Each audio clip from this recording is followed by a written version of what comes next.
Well, hello there, and welcome to the AFA Podcast, the official podcast of animationforadults.com. This is episode 20, and you can listen to all our previous episodes on animationforadults.com. You can find them on iTunes, Stitcher, or podcast.com.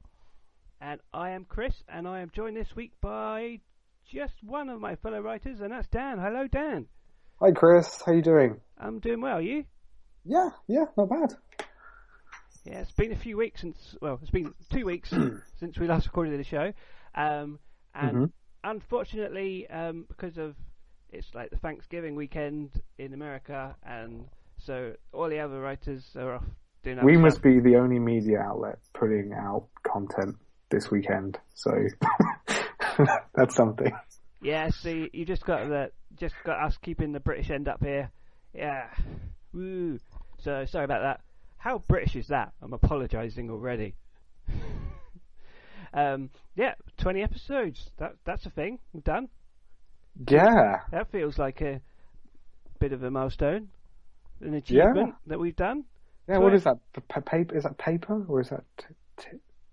No, that's weddings. Yeah. I think paper's 10. Yeah, I don't know. We've just done 20 episodes. Yeah. Yeah. So that's us done, right? Bye. We've made it. We're over. Bye. No, we're going to keep going. I think we should. Yeah. We have lots of like cool things planned as well. So yes, we do, and we've got lots of episodes in the works of ideas, and you're going to get all sorts of different episodes. And if this is your first episode, you don't normally just get the two of us. You normally get some other people as well, and makes it sound more American and more feminine, and yeah, and it's just us this week. It's just dads this week. Yeah. Sorry. I should probably stop apologising for it just being us. Maybe some of No, it's fine. Let's get down to it. Yeah, this week, because it's only two of us, we're not going to even attempt to do like a major topic. We're just going to talk about some of the news and stuff that has happened since we last recorded, and there's been quite a few big things happening actually, so definitely worth talking about. And then later on we're going to have a little talk about some things we've been watching. I've got a quick review of The Good Dinosaur coming up. Yeah. Which I managed to run out and watch yesterday, and a few you've been watching a few other things, haven't you, Chris? I certainly have. Some good, some not quite so good. Save it. But I'm not going to give it away. Okay, so it has been announced that the series on Disney XD, Gravity Falls, is going to come to an end. It's ending with like a 3-part event. Oh, right. And the first one aired earlier in the month, or early last month, I think. Mm-hmm. Sometime last month. The second one aired like just this past Monday, and then there's going to be just one more episode, which is going to be, I think, a feature-length episode as well, and that is going to air at a date so far not to be announced, a date still to be announced at the moment, but I believe it's going to be sometime early 2016, so not even before Christmas. But it's kind of surprising news because it's a popular series and it's got a big fan base, and you'd think it would be able to run for a while, but it's ending. But it's not being cancelled, is the important thing. It is ending because the creator, Alex Hirsch, decided that was his vision. He's got an ending in mind, and it's all being ended on his own terms, which is very good, actually. It's a miracle. It's excellent. I've not seen too much of it, but I get the impression that like it's a very would the word be serialized? Like the story continues, and there are arcs and things change, and there are sort of consequences. I've also not seen a lot of it. I've watched the first few episodes of the first season, and the way it starts off is not really too serialized. There's sort of recurring elements or characters or whatever. But from what I hear, it becomes much more serialized, particularly in season 2. Right. I just think that's worth mentioning because it's kind of breaking the expectations of what like a cartoon can do. Yeah, and supposedly, obviously, we're two people who haven't seen any of this, so this is great. Well, the benefit of that is that people listening, we're not going to spoil anything because we literally can't. No. But at some point in the future, Rachel and Jill will discuss it, and you'll be able to hear their thoughts and everything on it. But for now, you're just going to hear us. Well, now it's ending. I'm quite tempted to just catch up, knowing that it's only 2 series. I can jump in and just like do it over a weekend or something. Thing is, apparently it's not very easy to find. It hasn't been released like on like Blu-ray or DVD or anything at the moment. It's sporadically on Disney UK, I think, or Disney XD UK. I don't think it's on the iTunes store in the UK. No, and it's weird because you're in a situation now because of the sort of collapse of the DVD market. Basically, not everything gets released on box sets these days, and you're used to that happening. You're like, I'll just wait for the box set, whatever. And now it might not happen. I mean, if Simpsons has cancelled the season box sets, there's not really much hope for anyone else, is there? True. I mean, it's the idea that they're trying to, with the Simpsons at least, is they're trying to get people to buy it digitally, like on iTunes or something. Maybe, I don't know. I'd imagine that would be the reason, right? But those box sets are great because of all the commentaries and stuff. Mind you. Yeah, the commentaries are excellent. That's something that I'm kind of lamenting in general about the death of like DVDs and Blu-rays. It's extras. They're bloody brilliant. They are. Yeah, but Gravity Falls, anyway. Yes. Yeah.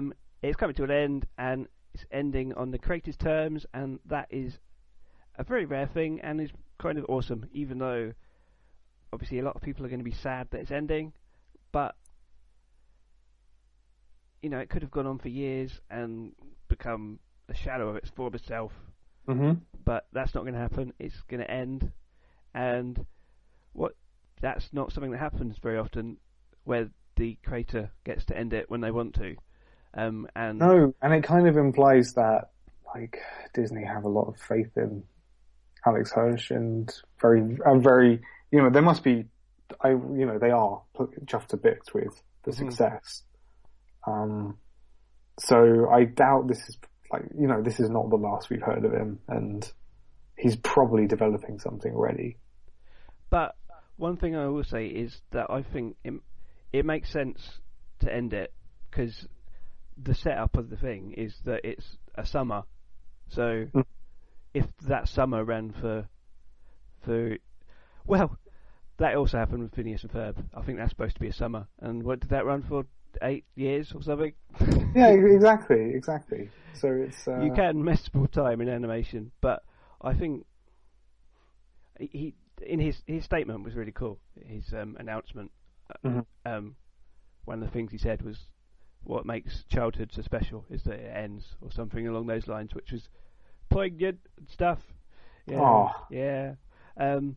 But it'll be interesting to see what he does next, definitely. And I'm also looking forward to being able to catch up and actually seeing, because I've heard weird things about these final episodes. They're supposed to be pretty insane, mind-blowing, and really pushing the envelope. So we shall see. And there was actually Gravity Falls also. After the announcement, it then won a children's BAFTA for the best international program for children. So that was good as well. And as I remember, none of the animated films got the best film. That went to Paddington instead, which is also a very charming... What were the animated films that were nominated? Can you remember? Inside Out and... Okay, so Shaun the that Sheep. that was like more of a okay. That's okay. Something about that seemed a little bit like a pat on the back for the British film industry. But they could have also patted the back of Shaun the Sheep, but they didn't. But Yeah, definitely, yeah. But Paddington is actually a really lovely film. It's brilliant. I was really surprised by that. Very sweet. And the Kids' Choice Award, you never guess what that went to. Yeah. Minions. Minions, yeah. Obviously. Was there any doubt, really, ever? But I think probably covered Gravity Falls, have we? It's ending. Yeah, we can't really say anything. No, because we don't know anything. But like I said, I really admire the fact that they're choosing, they're bringing it to an end out of choice rather than anything else. Because that's the kind of thing, like a lot of you often get like more of the British model, or whatever, rather than. Yeah, they've done an Office. They've done a Fawlty Towers. Yeah, because we're just going to do 2 seasons and that's it. Yeah, but also it kind of it's like a gesture of Disney being more interested in making television than making a franchise and money, because they're really putting the show first there. Well, we'll say that at least until next week.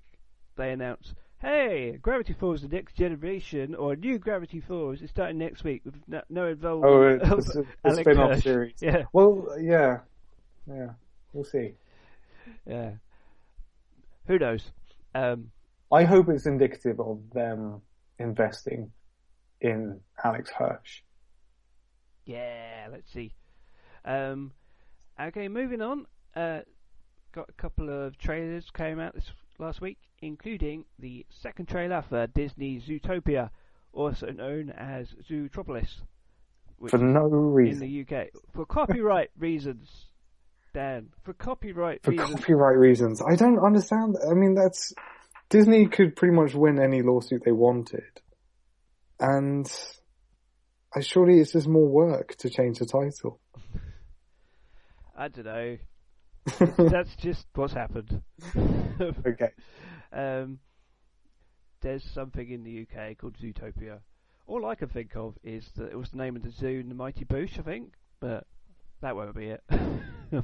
It's probably a business. Well, the trouble or with changing titles as well is all the promotional material is going to be like confusing because people watch trailers online. Yeah. So they'll hear about a movie called Zootopia coming out because all of the online news articles, all the online news outlets will be sharing the US trailer. I wonder if it in the film the city is called Zootopia, and if in the UK film the city is going to be called Zootopia or Zootropolis, because that would be even extra work. Yeah, exactly. And it doesn't always line up. Because I saw a trailer yesterday in the cinema for the what the hell is it called here? Snoopy and Charlie Brown, a Peanuts movie. Yes. And the voiceover just said the Peanuts movie. Yeah, they're not going to. I was presenting the title for something that sounded different. Anyway, so there was a Zootopia trailer.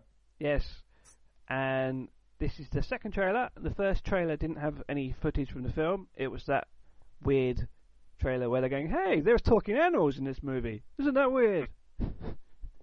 Everyone went, it was like an announcement trailer. No, that's not that weird. We've seen animated movies before. Hey guys, have you heard about anthropomorphism before? No, I've never heard that. Well, this is in a similar vein to the trailers for Finding Dory and for the first trailers for Big Hero 6 and the first trailers for I think Frozen had a similar. It's just like a little clip from the film rather than an actual normal trailer, which is interesting because it gives you a sort of feel for the mood and the characters and stuff, but doesn't give anything away really. No, it doesn't. It's quite cool. You just get like a sense of the world and a sense of the the film's like rhythm, but yeah, exactly. You don't get like a beat by beat setup of the first act, or anything like that. Or scenes from the third act, as most trailers feature these days. Well, you just wait for like the third trailer. well, what I was going to say is this first trailer or second trailer, you can pretty much just go, yeah, I want to see that, and then not watch any of the other trailers that come out because they'll give away much more if you want to go in unspoiled. Sure. Unless you're sort of the lead writer on an animation website, in which case you might have to watch the trailers anyway to write about them. But yeah. So this trailer features the main characters of Nick Wilde, who's the fox, and Officer Hops. I can't remember. Judy Hops, yes, who is a rabbit in the police, and they are going to. Is it the DVLA or a post office or something? It's something. Yeah, it's like it's like a government building that we just don't have here. I think, I think the joke is like the DVLA are supposed to be really slow, so all the staff there are sloths. Sure. And it's kind of joke that us in our it's called it's called the DMV. DMV, oh yeah, not the DVLA, whatever that is. What am I talking about? That's. I'm not sure what the DVLA is. It sounds. Is that the UK equivalent, maybe? Or maybe it kind of is. Yeah. Yeah. Yes, the DMV. I don't know. I don't drive. I don't have to deal with this. No, neither do I. The joke is that these places feels like you're in there for 100 years, and it's like they're run by sloths. And in this, they are run by sloths. Aha! Hey. And they talk very slowly.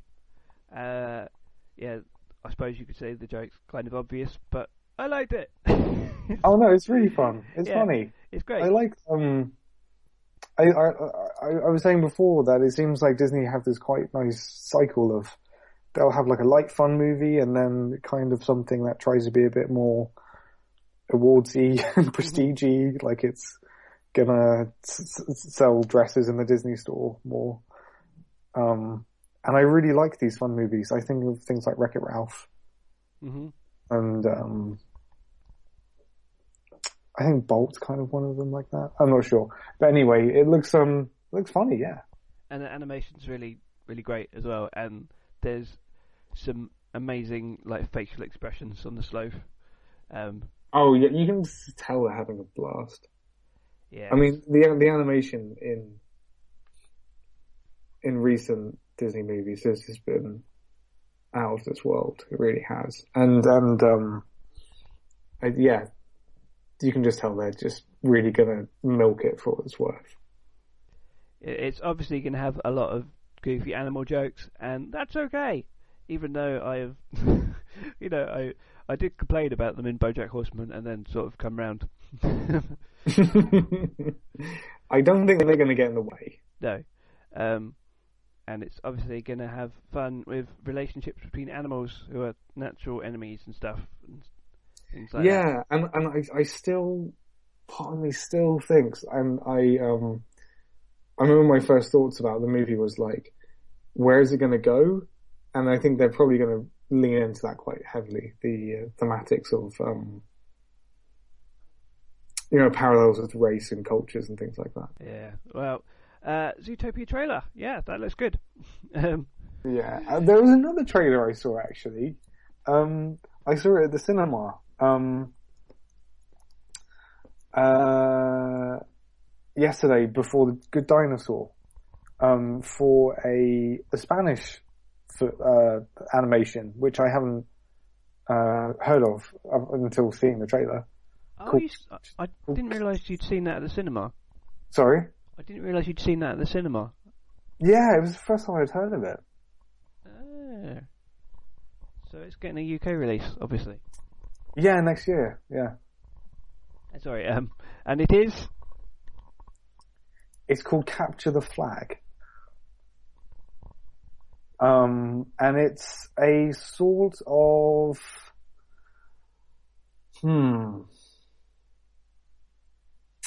it's like a kids movie about a a mission into space. I think onto the moon. Okay. Is that right? It had like a kid's grandpa who was supposed to be on the last flight to the moon. Was not, and he kind of resented it or something, and they build a rocket to get here we go. Here's a synopsis. Inspired by the 1960 space race, it's about an adventure to the moon. There's a ruthless billionaire who wants to colonize the moon as part of his clean energy business. But our heroes have snuck aboard the rocket. Okay. And it was released in Spain in August, and the rest of Europe gets it in January sometime. It's from the director Enrique Gatto, who scored the biggest ever box office haul for a Spanish animated movie with Tad the Explorer. I've seen that I've seen the like the cover of that, or I've seen it on Netflix and places like that. Yeah. I didn't realise that was Spanish. I didn't realise it was Spanish either, actually. Because I'm pretty sure the lip sync was English. I'm pretty sure the lip sync matched. So I'm not sure how that works. Perhaps they made it in English originally. It wouldn't completely surprise me, because I have seen things for which that's the case. Smaller films. So I don't know, but anyway, it looks fine. It doesn't look too. It looks fun. But it doesn't look too special to me. It looks like it's very much a kids movie. And I that sounds kind of derivative. That sounds a bit unfair, but it looks like it's just trying to entertain 10-year-olds. There's like a very strong sense that the main character is like a vehicle for 10-year-old boys who want to go to the moon and want to have a cool granddad and want to have a girl follow them around and kind of have a crush on her. And do you know what I'm saying? Yeah, it looks fine. There's a place for films for 10-year-olds. Definitely, yeah. Not every film has to work on several different levels, but obviously the best films that are aimed at 10-year-olds will be will be good for anybody. But it's surprising that there was an animated. I'm usually quite on the ball about animated films coming out, and to see the trailer reel before Good Dinosaur yesterday have a couple of surprises was new. Yeah, basically the fact that someone who's engaged in the animation industry in quite a big way the fact that there's enough animation being produced that stuff can completely fly under your radar, I think, kind of shows you how active the industry is globally at the moment. Yeah, I mean? Certainly. Yeah, it does. It seems like it's. I mean, it's. I wish it would do a little more to undermine. And don't get me wrong, it is slowly but surely happening. Just do a little bit more to undermine the idea that it's a genre. Moving on to the next bit of the news, and that is some news related to DreamWorks Animation. The fact that they are going to be teaming up with somebody from outside the world of animation for a future film, and that is none other than Edgar Wright. I was so surprised and so excited when this news came out. Because it's just too good to be true. Like lots of Edgar Wright, like lots of announcements about what Edgar Wright signed on to do. So I'm not completely. I'll be excited proper when there's a trailer. Yeah. And I know it's definitely happening. Yeah, and he's also co-writing it with David Williams. Yes.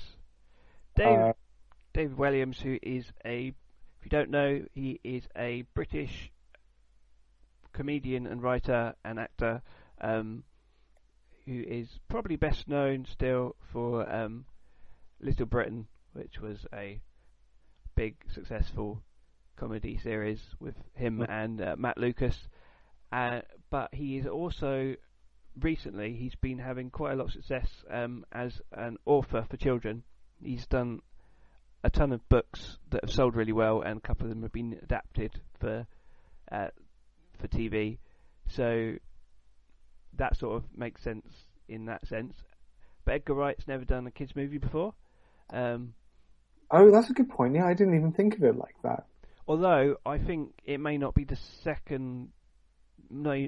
first kid film he's done by the time it comes out, because he is also doing an adaptation of one of Neil Gaiman's kids' books called Fortunately the Milk, which is going to have some animated elements in it as well, apparently.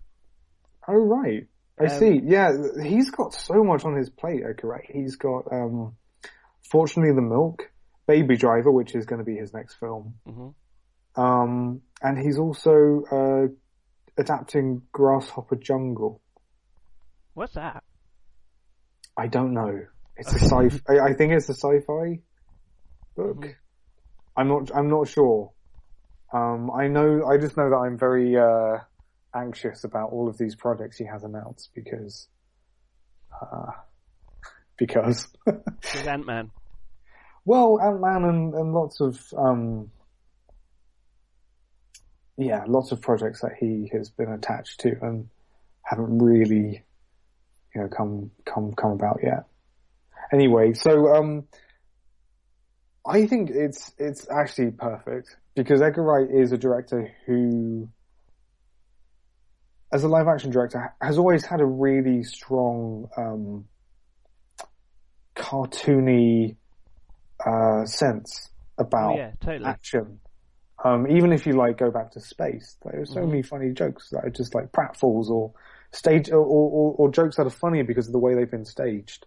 And he's really meticulous. He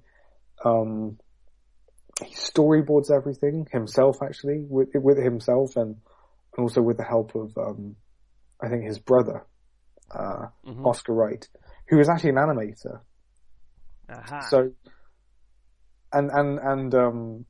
Edgar Wright is really interested in animation anyway, and he has been for a long time. And he's used animation here and there a lot in his films and in music videos and things. So I'm confident he understands animation and how to use it, as a director.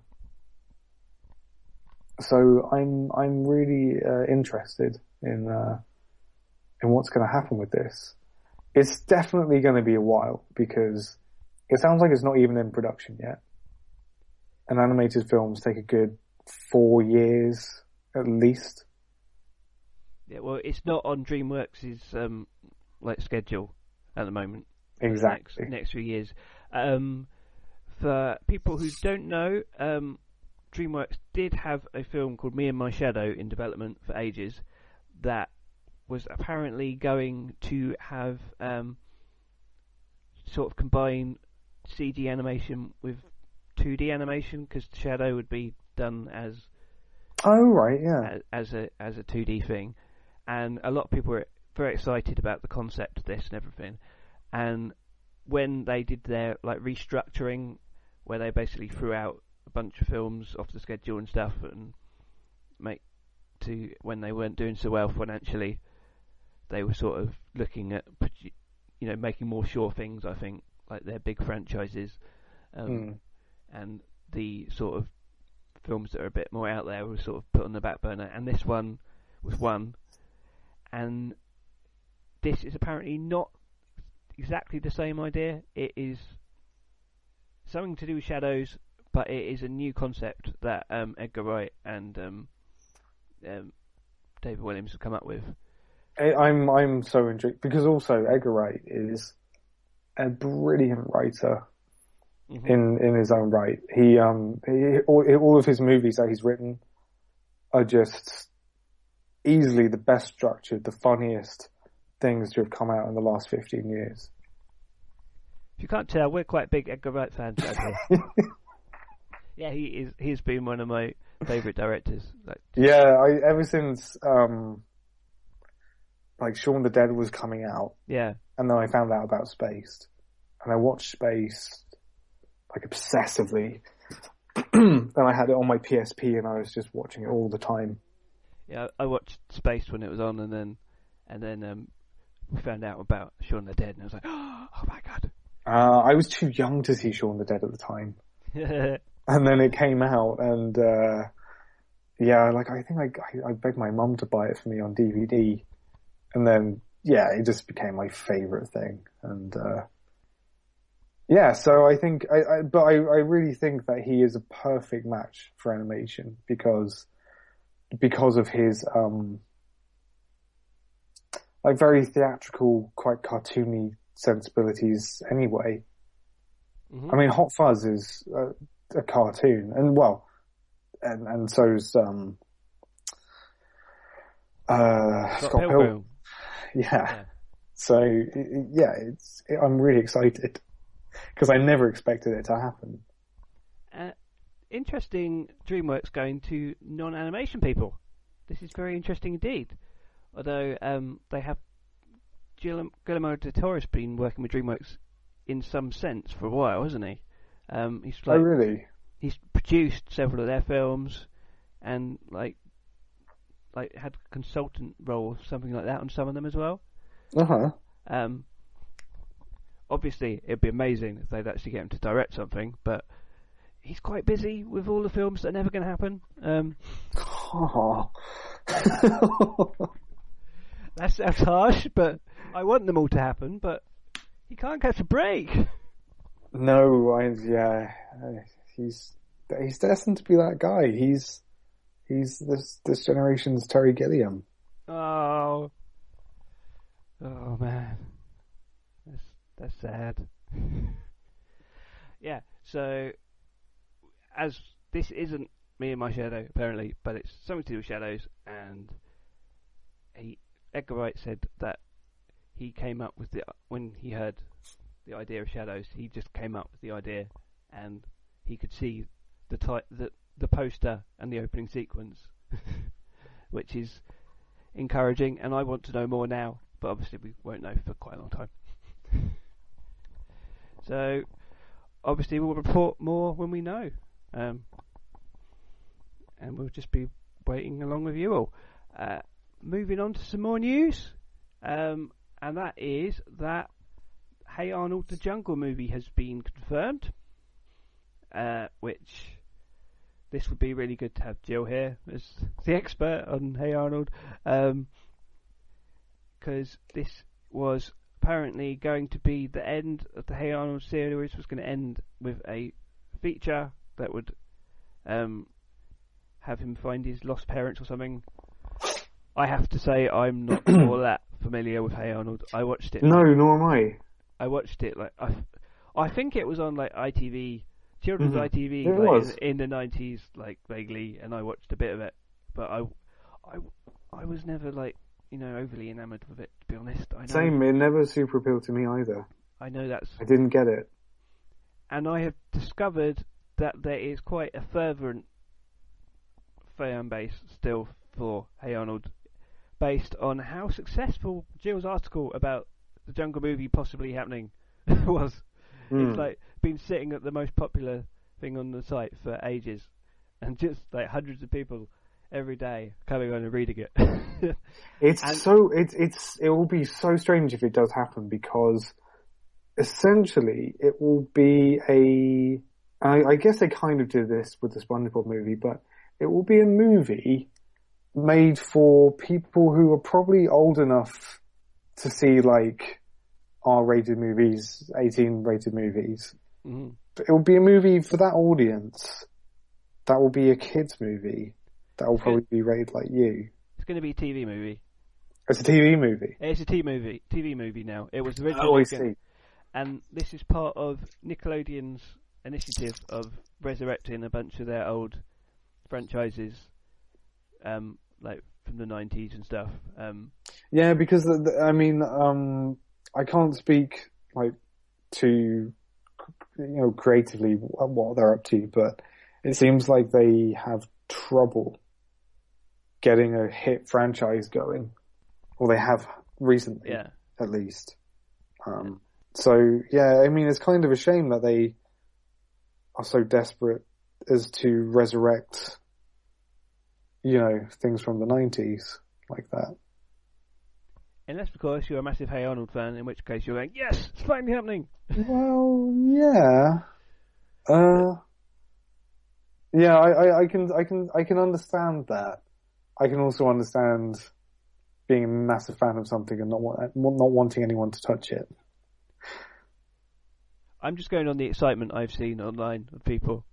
Okay. People seem very excited about this development, and I don't really have a lot to say about it because I like. Nor do I really, beyond what I've just said there, because I didn't really watch it. I think I turned over when Hey Arnold came on. Yeah, I think. And Ed and Eddie, I was just like, okay, well this is, and I had friends who really liked it, but it just never appealed to me. So yeah. Sorry, Jill's not here. Because she would tell you, she would fill you out all the details and tell you why that's great news, but we can't really. I think that's about it for news. Cool. We covered quite a lot. Yeah. Time to talk about some stuff we've watched in a minute, but before that, I'd just like to say the holidays are coming up, the Christmas period. I noticed. Yeah, I saw some lights in the town centre had changed, and like there was like a triangle sort of shaped tree. Yeah, it's the thing they're doing now. It's quite interesting. Yeah, it's been coming in recently. If you happen to be doing some Christmas shopping, and you might be doing it online, such as via Amazon, you could always go via some affiliate links on animationforadults.com, and then you'll be sort of buying a double present, because you'll be buying a present for your loved one and also supporting your favourite animation website and podcast. And you can also find other ways that you can help support us by visiting the page that says Help Us. That will show you different ways you can help with getting free trials and stuff, and even by donating directly to the site or the podcast if you like and feel generous and able to, and we'd be very grateful. Plug over. Okay. Okay, so we're going to talk about some stuff we've been watching. Do you want to just kick off with The Good Dinosaur? Sure. All right. Well, I saw The Good Dinosaur, which is the second Pixar movie of this year, which it sounds crazy to say.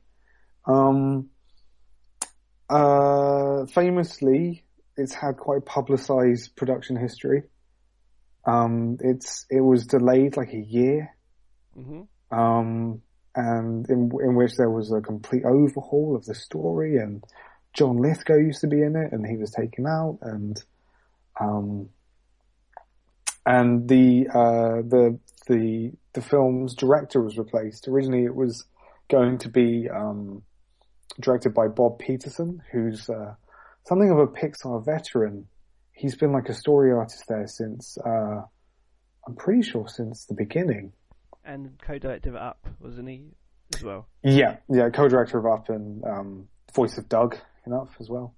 And he was he's just been a big part of like Pixar stories for years and years. He had a big part in like developing Finding Nemo and things like that. And his like central idea was what if the the meteorite that killed off the dinosaurs had missed, and things were just evolution was allowed to take its course. And then what happened was, so what happens is films get their directors replaced a lot. You just don't tend to hear about it as much. And the reason that everyone knows about this is because it was Pixar. Mm-hmm. So I think that's kind of like worth mentioning. Because at the end of the day, you just have to take the film on its own terms. Because, you know, I'm sure the director was replaced in service of making a better film. Anyway, Pete Sohn was brought on board. Pete Sohn was an animator and I think a storyboard artist who was brought to Pixar by Brad Bird with his like Iron Giant alumni team when they made The Incredibles, and Pete Sohn was an animator on The Incredibles and Ratatouille. I think Pete Sohn was the voice of Remy's brother in Ratatouille as well. Yeah. Anyway, so he also directed the short Partly Cloudy that came with Up. Aha, that was good. Yeah, exactly. So, you know, his time was now to step up to the feature directing plate. And yeah, it was The Good Dinosaur. So, as with every Pixar movie, beforehand there's a short.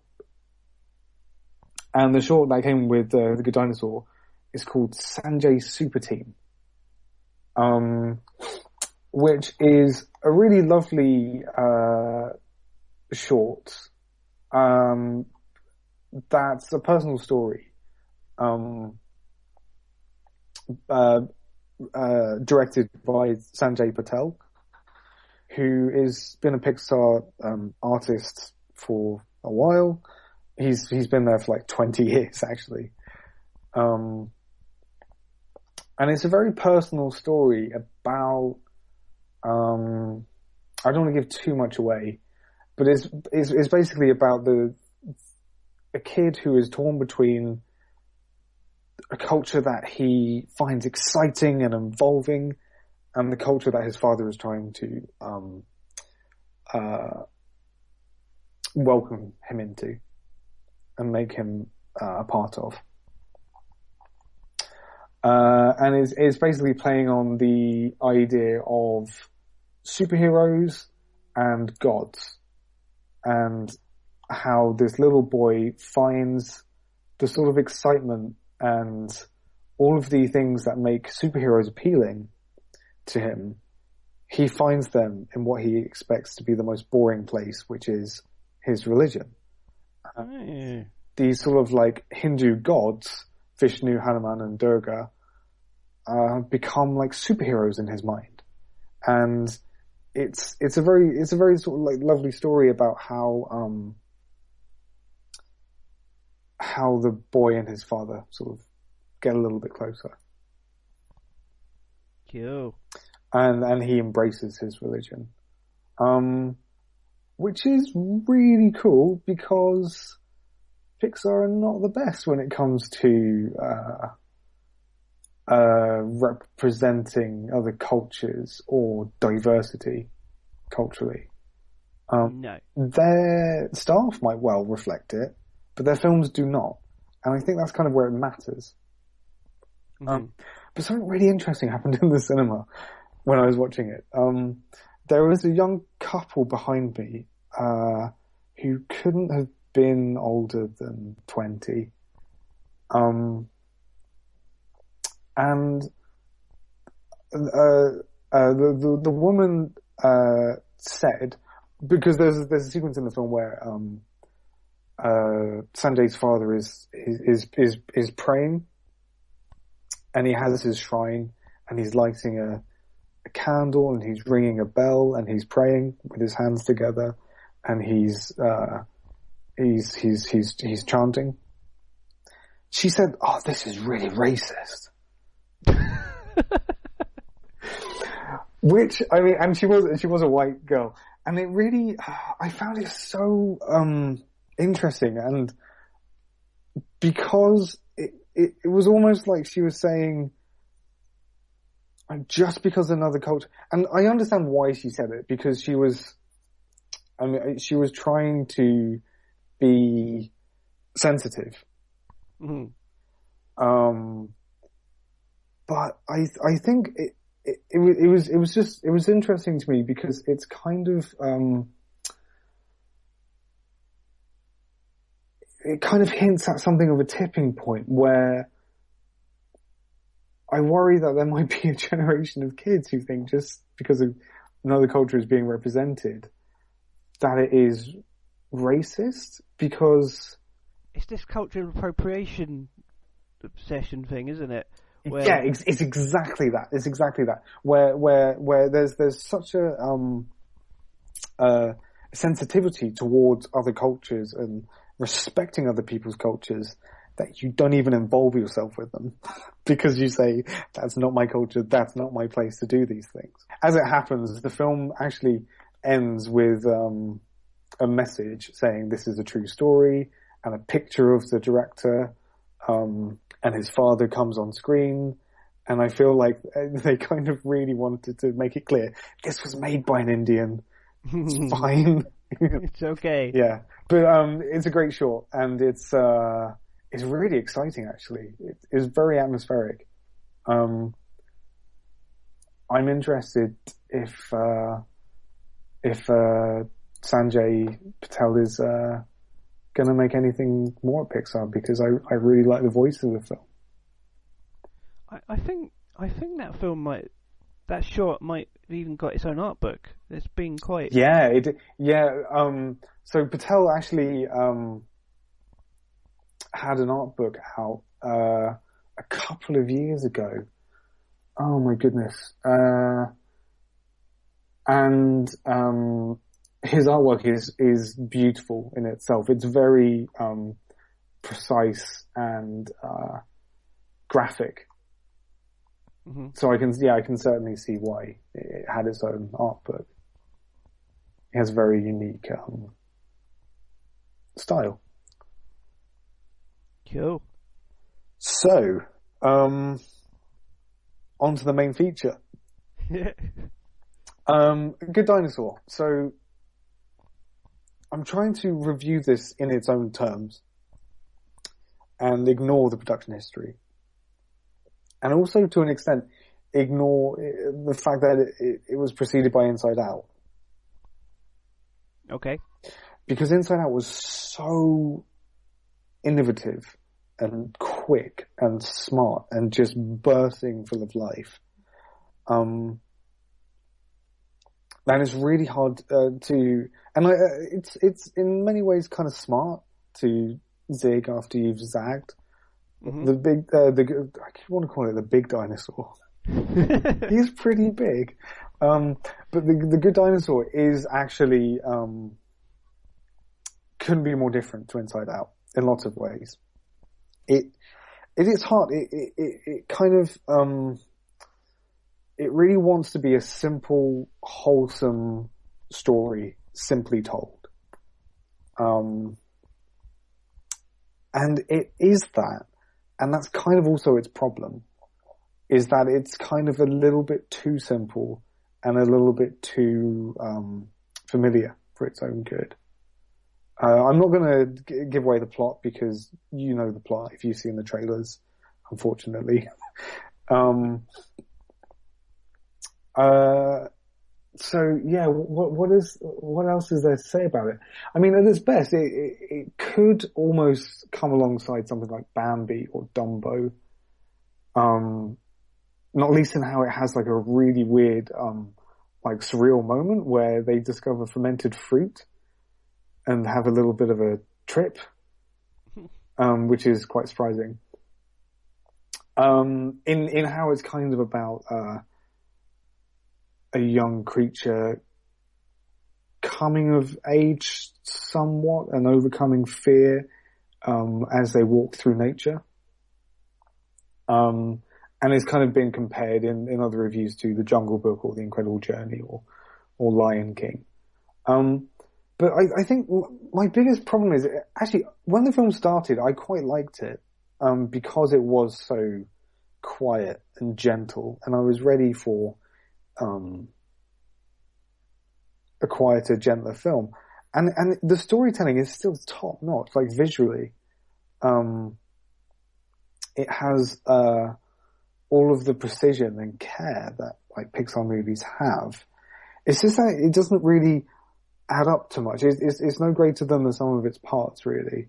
And there's nothing that really happens after the first act, in terms of story beats, which is a surprise.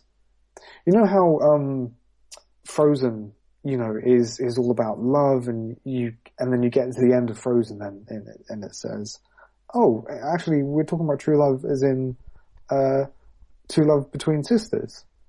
And the ending kind of offers something that is, that gives a new perspective.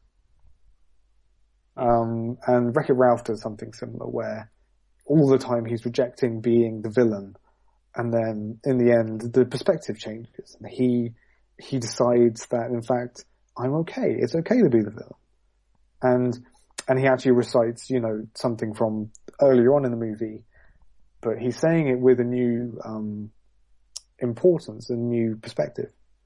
And there's nothing that Good Dinosaur really does which is like that.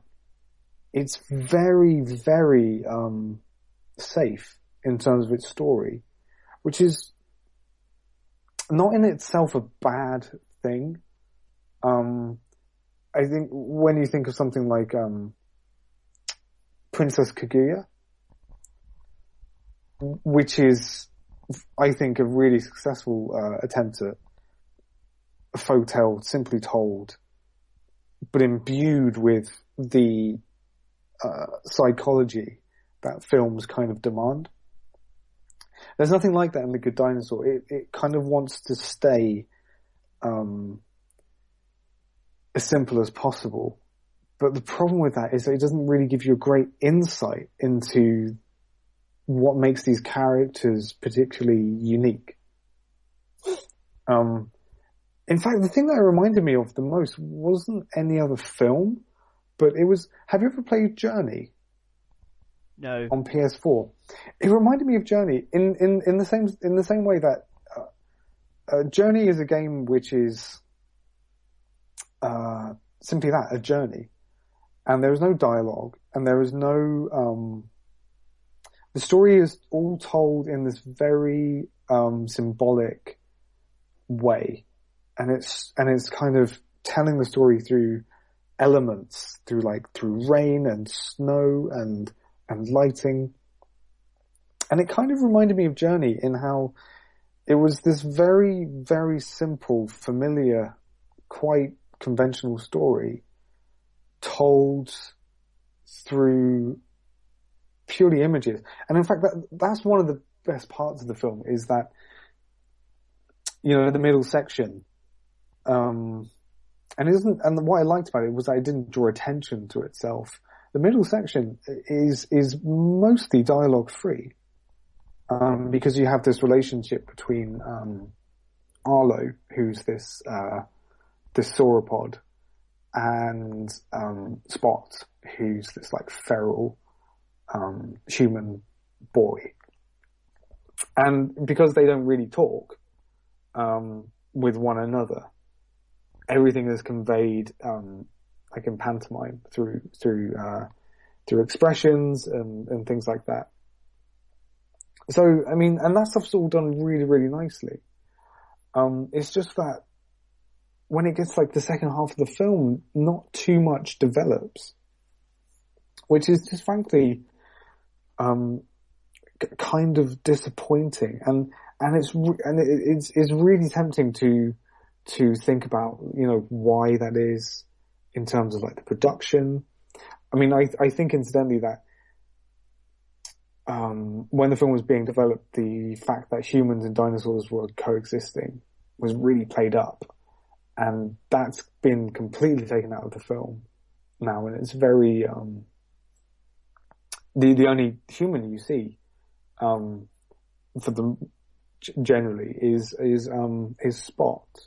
So there's not too much about the premise, which has really been carried through, apart from dinosaurs looking slightly weirder than they should.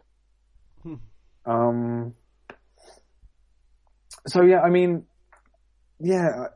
In conclusion, it's quite disappointing for me, and that is to say that I didn't I enjoyed myself when I was watching it. It didn't bring me to tears. It didn't which sounds like a very high bar, but Pixar have set themselves a high bar. So you kind of expect that.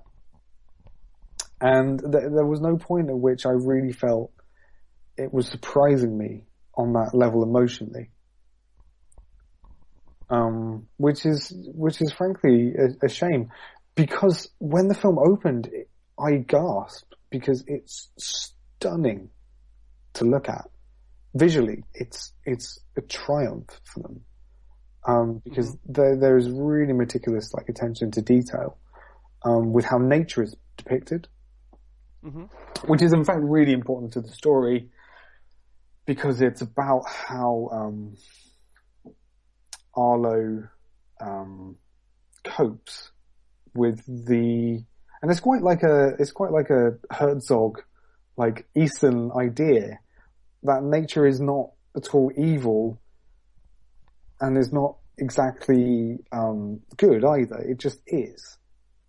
And this is the sort of nature that the film wants to depict. So the question is, how much would it have been improved by Werner Herzog narration the whole way through?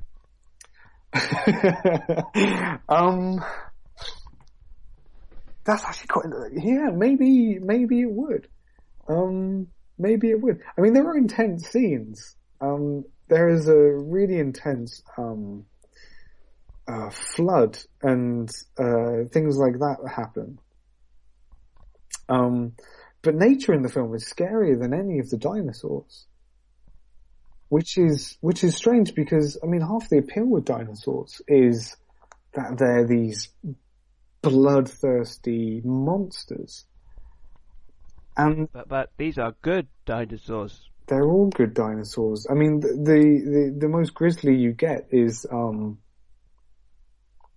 are the T-Rexes, who are sort of, so the whole film has this kind of semi-Western slant to it. There are banjos in the soundtrack everywhere, and the scenery is really reminiscent of American landscapes. In fact, it looks there are lots of Pixar artists who sketch in the mornings around, and in at the weekends around there, and paint around the in the surrounding areas. And it looks to me like they've taken a lot of inspiration from those paintings and put them into the scenery. But the problem with it is it's trying to build up this idea of nature being this really fearsome monster. But when it comes to it, it can't actually deliver that, because it's one of these new PGs, which is not actually a PG, because there's no blood and there's no inkling of actual violence. I mean, there are a few cuts and bruises, but the T-Rexes open their mouths and scream, and they look like Rex from Toy Story. They're completely bloodless teeth, and they look super clean. And the T-Rexes are more like cowboys in the Western parallels they have going through the film. So, yeah, I mean, it was disappointing. There's no other way to say it, which is, and that is also approaching it really on its own terms as something which is trying to be a smaller film, and trying to be a simple story well told. That's it really. I mean, it's worth going to see for the stunning scenery, because it truly is stunning.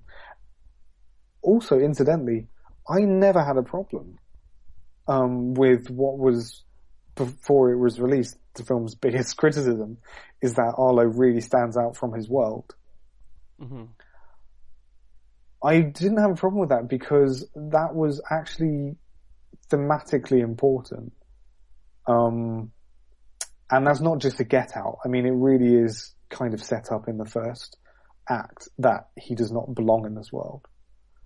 So, I was fine with that, really. But yeah, it was just a little bit disappointing, because it has really brilliant moments and flashes of something which is really unique and interesting, but it doesn't quite go there.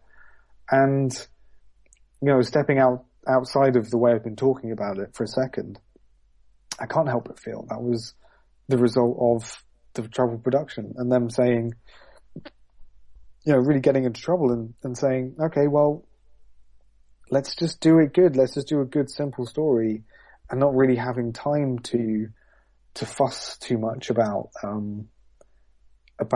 developing things too much. Guess we'll never know. No, we really won't, because Pixar keep those things quiet. But I'm interested to see how other people respond to it, because the problem with Pixar movies is that they suffer from a consensus kind of opinion. Brave and Monsters University are always mentioned in the same breath as being terrible. I don't think they are at all. I really like those films. And I can certainly imagine someone having that response to The Good Dinosaur.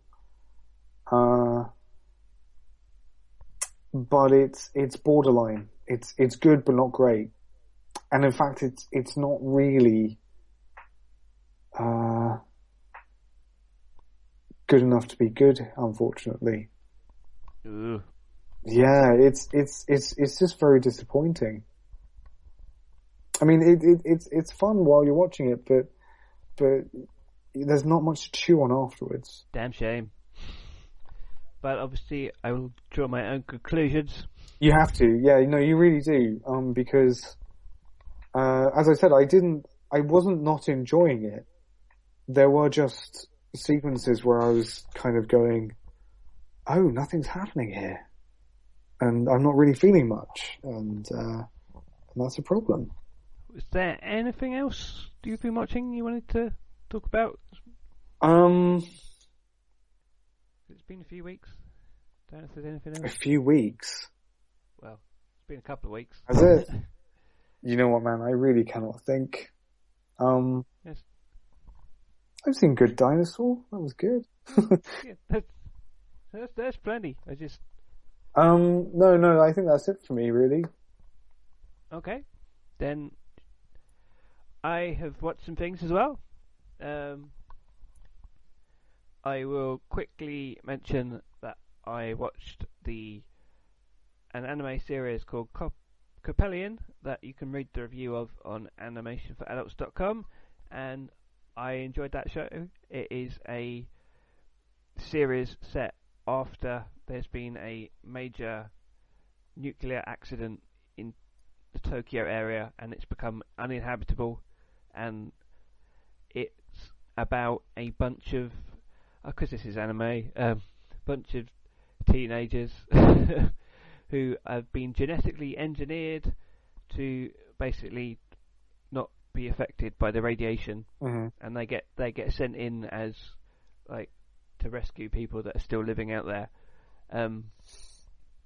and it was an interesting show because it sort of got this curiously relaxed atmosphere where not that much happens, sort of thing. But it's I really enjoyed it, actually. Like slice of life in the apocalypse. Kind of, yeah. But there's there's also a bit of a bigger plot. Like there turns out to be some evil Coppelion as well.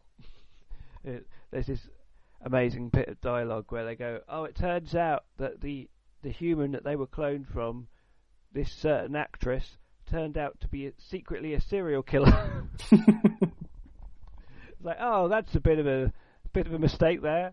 So these ones are crazy. And the anime writing has those gems, though, doesn't it? Yeah. People die. Oh, so you die if you are killed. Yeah.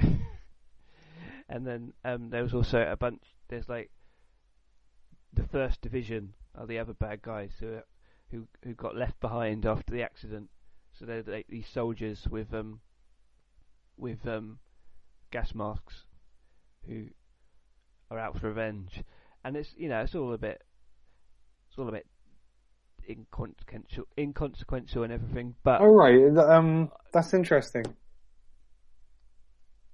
But I enjoyed it. It had a good atmosphere. It sort of had a sort of nice, slightly melancholic sort of atmosphere. Did it have much to say thematically? Because I think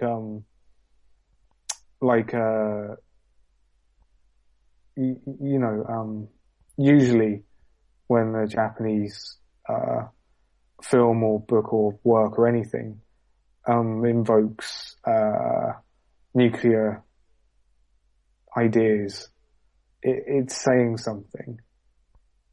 Did it have anything new to say about nuclear disasters for this age? I don't really think so, and it sort of had like it predates like the recent the manga it's based on predates the Fukushima disaster.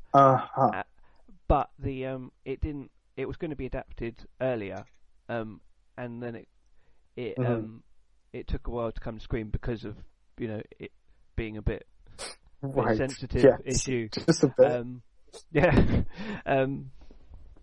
But it's also actually got some really nice animation. It's got these beautiful backgrounds that look like something out of The Last of Us, basically.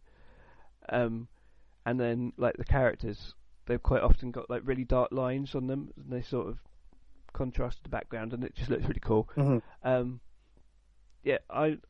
maybe not making it sound amazing, but I did. I really enjoyed it. It's like a shortish series. And you can read my review, and it's one of these things where I was writing a review, I was thinking, this is probably going to be a 3-star, and as I was writing it, it sort of turned into a 4-star review. So okay, it's not classic or anything, but if you like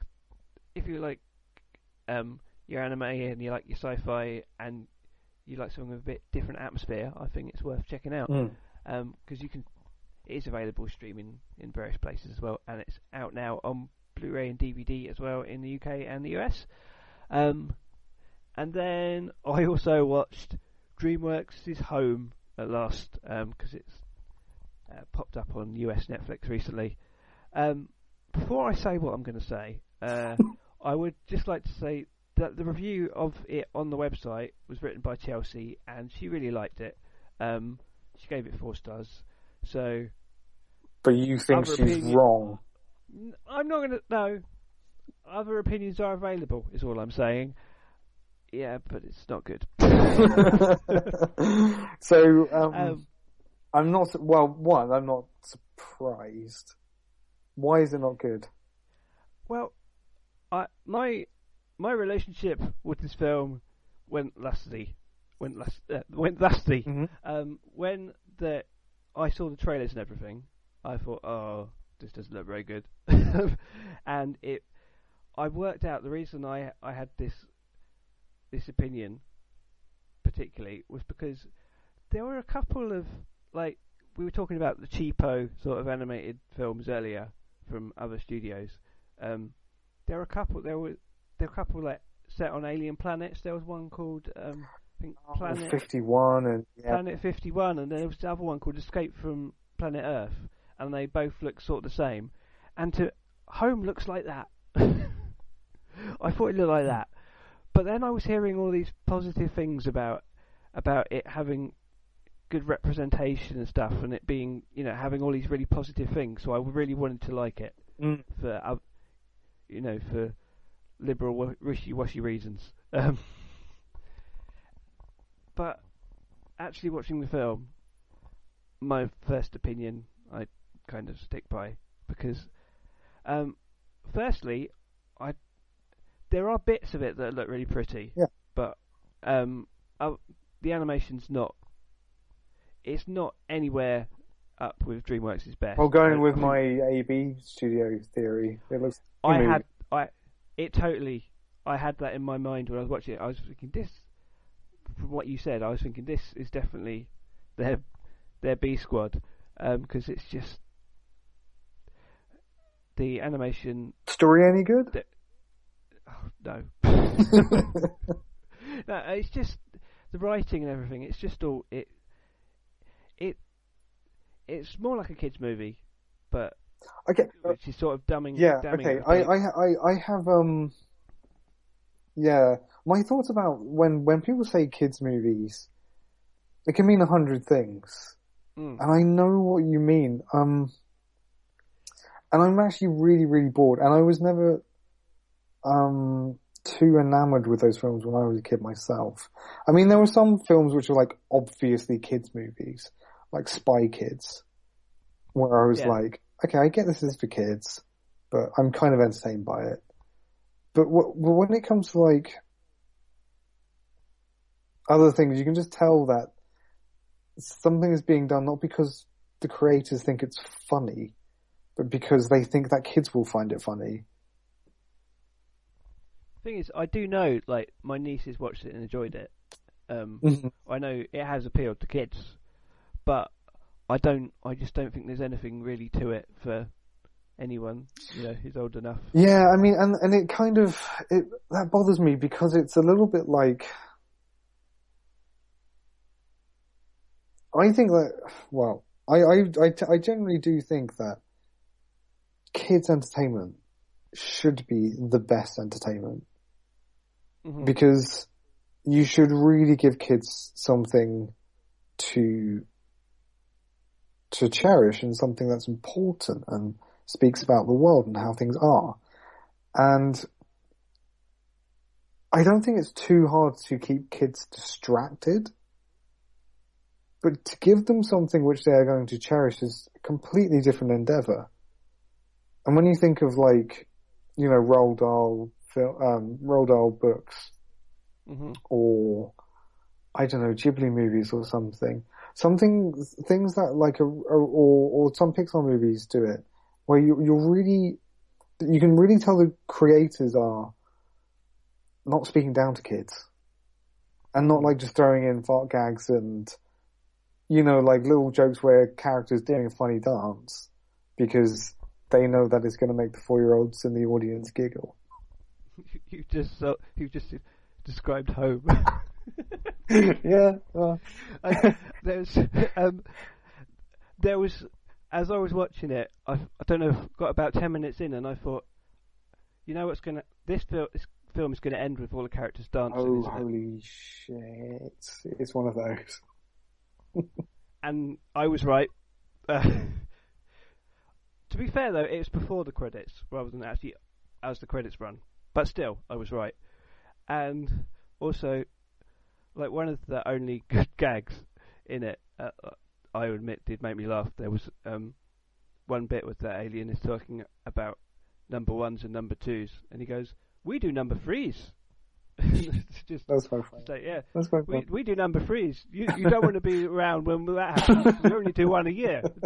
You have to take it off work. And it was like, okay, that's quite good. That's good. But I think I don't think DreamWorks are generally sort of in the area of making movies for kids. I think like from Shrek onwards, they were sort of like, we're just going to make movies for sort of aimed at adults more, and hope the kids get in on it with all the all the cultural references and everything. Mm-hmm. And I think perhaps they were trying to do that with Home. It's just they failed because it's not funny.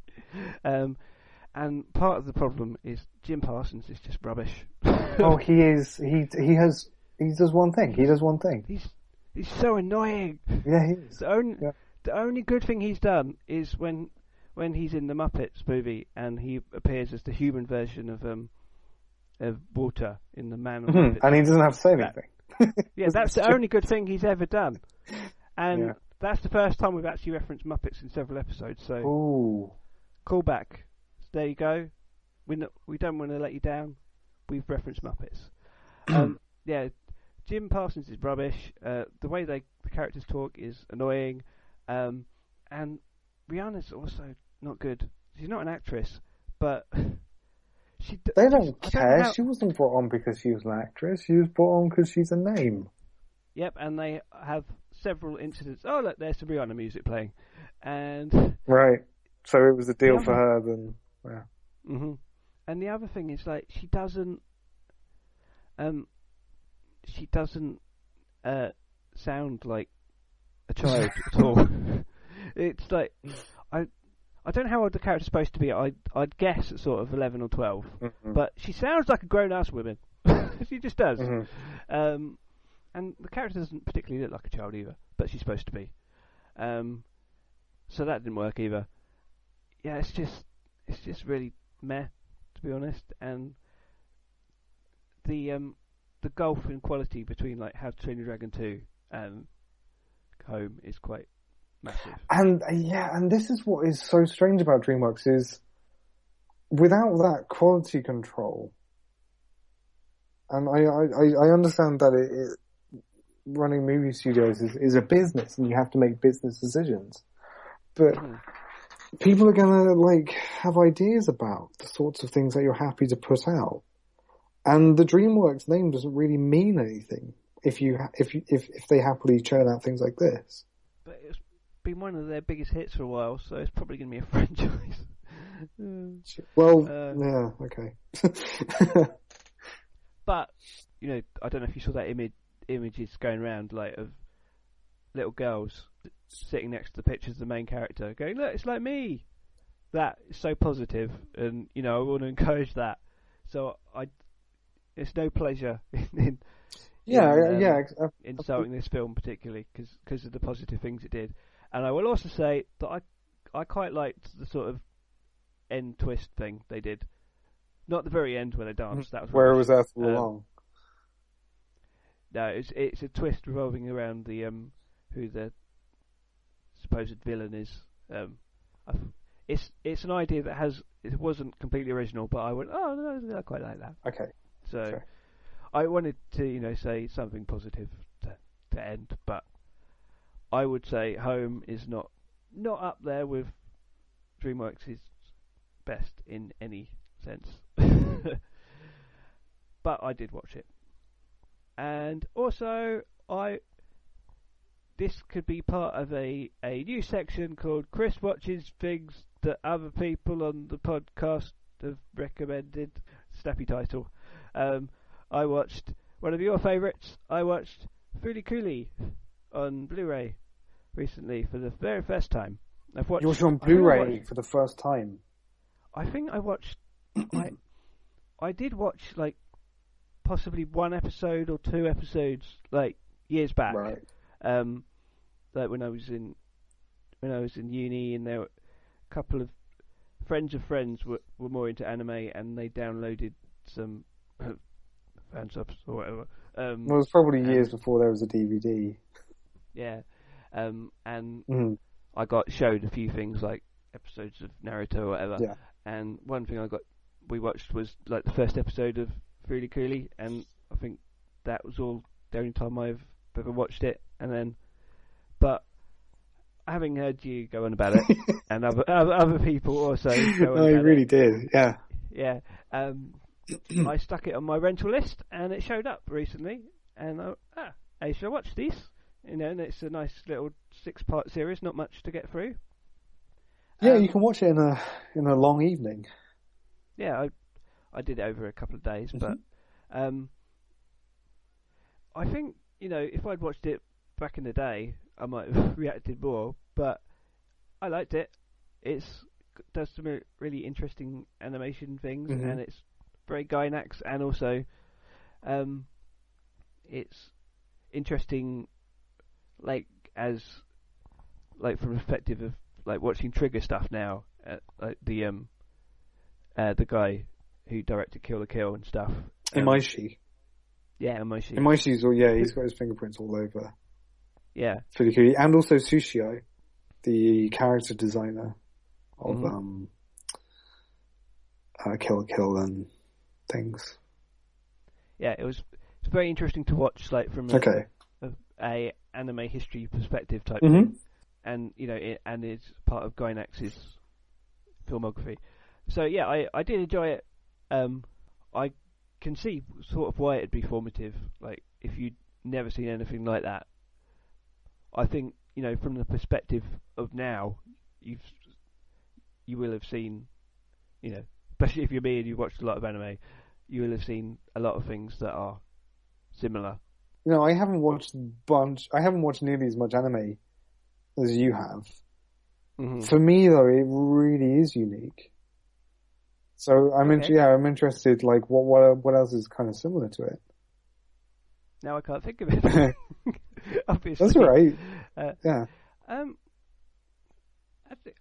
There's kind of. Have you ever seen Redline? I have. That's not really similar at all, is it? Well, okay, I'll get into like why I like Furikuri. Yes. Is because when you first watch it, it is just a crazy bunch of stuff. Mm-hmm. And it's like some funny parts, some cool jokes, some amazing animation, colourful. It's got the best soundtrack. Mm-hmm. But I think there's like thematically so much going on. When it comes to the idea of like maturing and it's got the whole adults acting like kids mm-hmm. being expected to behave more like adults kind of thing going on. It's got lots of metaphors. I mean, some more obvious than others, about, like puberty and things like that. Mm-hmm. I just think it's really unique, in the way it tells its story, because it's not, it's more like it's got this sort of energy of like a music video. Mm-hmm. And it's constantly moving forwards, and sometimes you'll suddenly end up somewhere and you don't know where you are, and someone will be doing something, or people are just hanging out, and there's a robot. It was, I think I saw it at the perfect age. Mm-hmm. But also, like when I rewatch it, I get an awful lot out of it. Yeah, I mean, how do you think of the story? It's weird. Right. It's very weird, and it's quite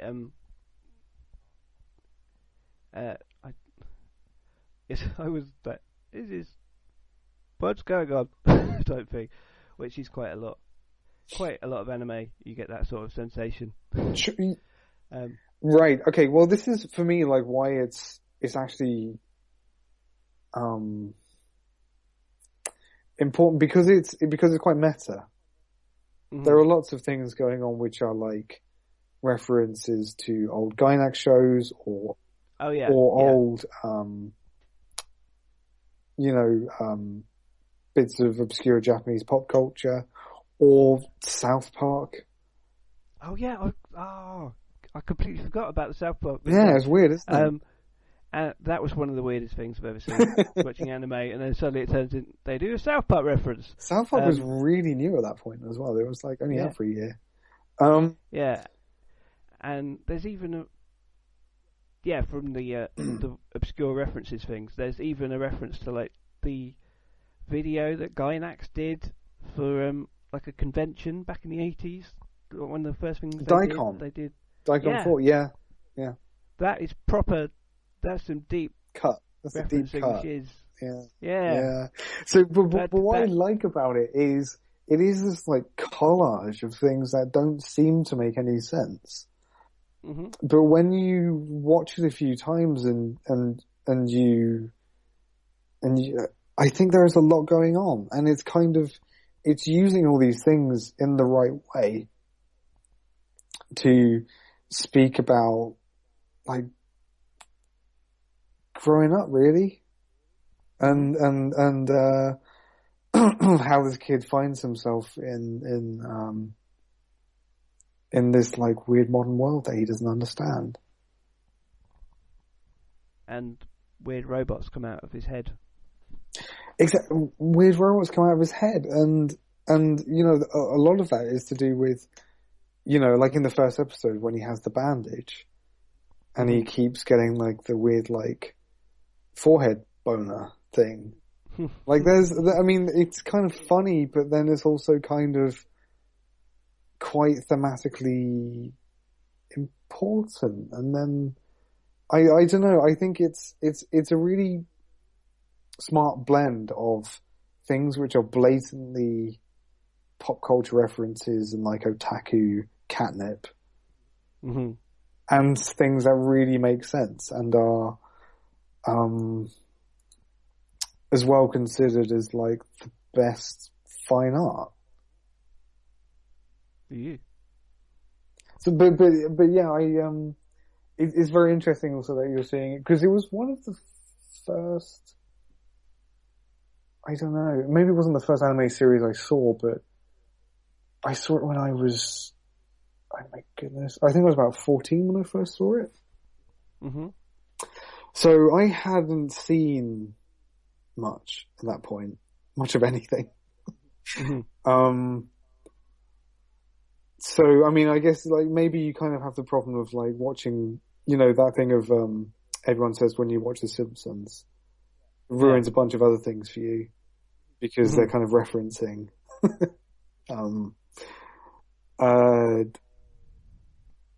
they're referencing things which are in and of themselves something else, and when you go and watch those other things, like, I don't know if you watch The Shining after watching that episode of The Simpsons, you're like, oh no, TV. Hey, this is the shitting.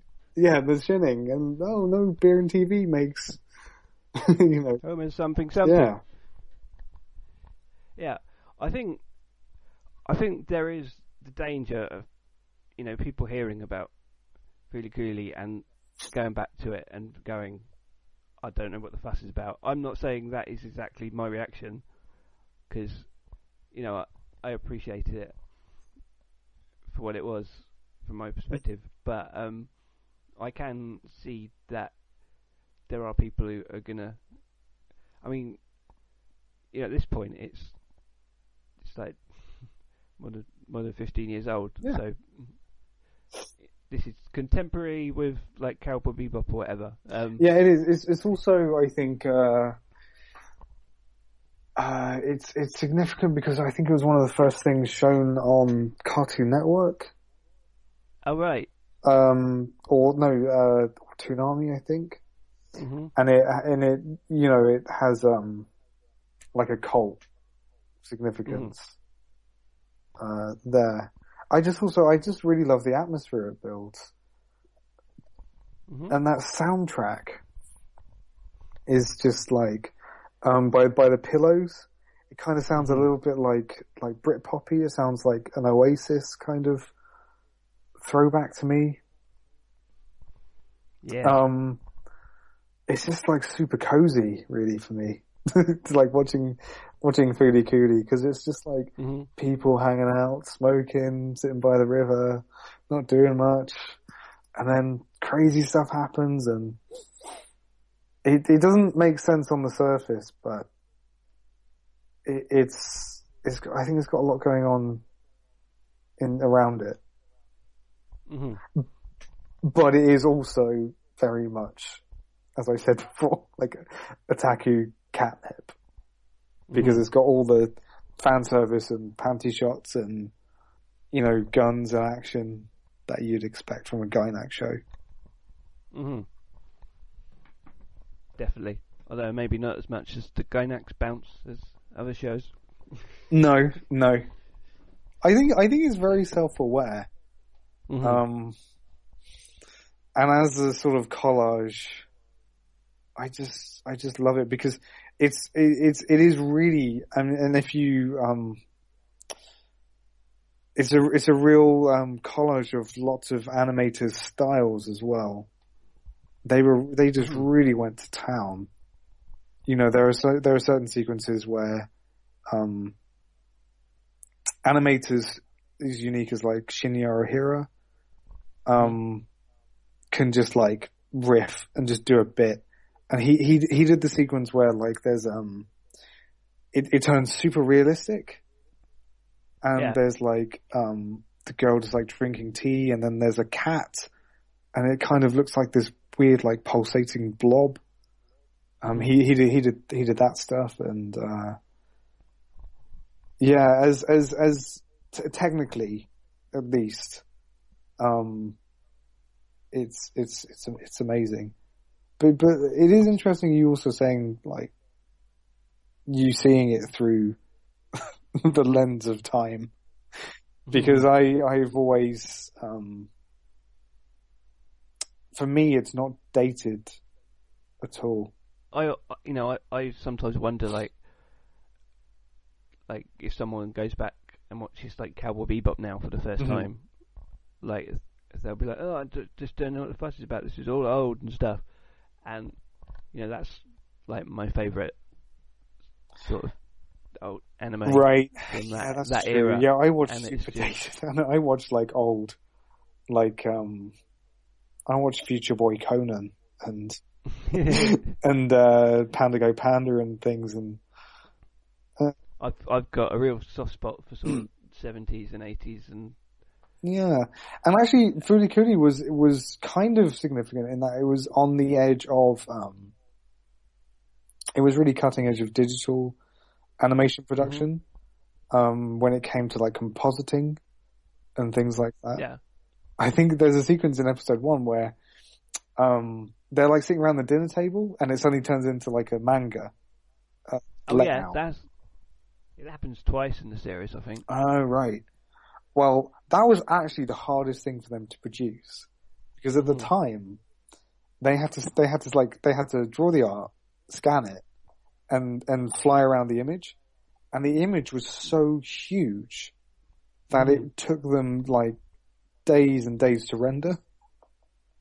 This thing, which would like, you know, be a piece of cake nowadays, they were really pushing, you know, what the computer could do to help. But what's funny about that is the idea that people will look at that and go, oh look, they're just trying to save a bit of budget. It's just cheap Japanese animation. And they go, that's the hardest bit that they could do back then. I will say the Blu-ray, very good quality, which is, you know, it's quite interesting when you go back and like watch sort of anime from that era on Blu-ray, because it's always a bit of a you're not sure. I'm really pleased that it has a decent transfer, because it was originally an OVA. It was just released on VHS. Yeah, but a lot of stuff I think was done on film, like, further back, so that when that gets transferred, that, I mean, the Cowboy Bebop transfer is pretty awesome as well. Oh, really? Yeah, which is good. There's one, there was one of the anime I loved back, sort of in my sort of uni sort of stage, was Excel Saga that I've mentioned before, which is a really loopy, spoofy thing that does constant references to all different anime, and it had this best special feature on it, which was like, there was like a trivia track that popped up and pointed out references and stuff. Oh, right, yeah. And I thought it'd be really good to have one of them for Do you know what? There is one of those on Spaced. Oh yeah, the DVD Spaced. That as well. Actually, the commentary, if it came with a commentary, is really good for Furikuri.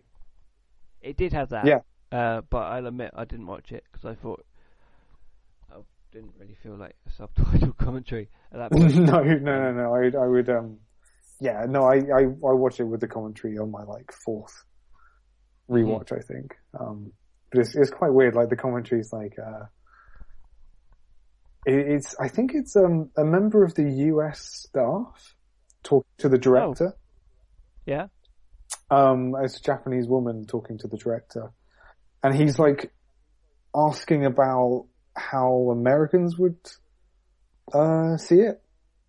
Mm-hmm. And I mean, there are some really weird moments where he's like, "Oh, there's like a handheld game here. Do people have those in America?" It's like, no, don't be silly. yeah, it's strange. But yeah, no, I'm glad you've seen it. Yeah, I didn't really have much insight to offer. It's not a casualty either. It's 6 episodes, so if you didn't like it, then it's only like 4 hours or so. Yeah, no, it wasn't. It wasn't a case of not liking it. Mm. It was just it was. I didn't have the same experience as you, obviously, so it's different experience. For me. Yeah. Well, All Guillermo del Toro says, he says that the old Chinese proverb, "No man ever steps into the same river twice," applies to films. Mm. And yeah, I'm pretty sure I did. I'm. If I'm being honest, I probably am not fully able to separate my enjoyment of Fooly Cooly with my first watch when I was, 14 and just watching it, on a CRT monitor in my parents' house. I was too young, I was too young to go out or do anything exciting, and anime really is. I think anime really, really does cater for that age group as a form of escapism, really. Yes, but I would say Fooly Cooly is worth watching, and Dan obviously definitely recommends it more than I did, obviously, in more stronger terms, especially if you're 14, I guess. But maybe you shouldn't be listening to this, because it's for adults. Yeah, I am really rambling now. You're 14 in your heart. Yeah. I think, that pretty much sums up what I've been watching, and I think probably we should about wrap it up about there. Yeah, why not? Why not? That's a good place to end. So, thank you for joining us again for another episode of the AFA Podcast. You can follow all the latest animation news, reviews, interviews and stuff at animationforadults.com. You can find us on Facebook at facebook.com/animationforadults. You can follow us on Twitter at AFA blog, and also find us on Tumblr, Pinterest and Google+. You can follow me on Twitter at Mr. Christor. That's Mr. spelled out as a word, not MR. And then Chris, then TOR. And Dan? You can follow me on Twitter at Hamu, HAMMOO. Okay, and we will see you very soon for some more animation chat. And goodbye, everybody. Bye. Bye.